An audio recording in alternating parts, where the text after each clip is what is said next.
Zam dia dah lebih 25 tahun dalam bidang sistem ni, okey, dan dia sendiri dah buat bukan setakat sistem yang orang kata sekadar kecil-kecilan ataupun enterprise, tapi dia dah buat sistem yang untuk organisasi yang agak besar. In fact, organisasi kerajaan pun dia pernah buat. Jadi saya lupa siapa suami saya.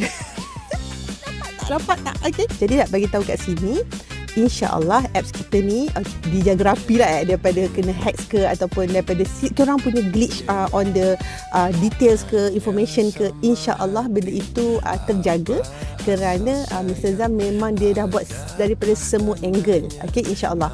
Jadi kat sini nampak tak, sebagai pasangan sendiri yang dah lebih 17 tahun, ya ke 17 tahun? Almost lah. Okay, dah almost 17 years dengan dia. Saya pun tak kenal siapa dia.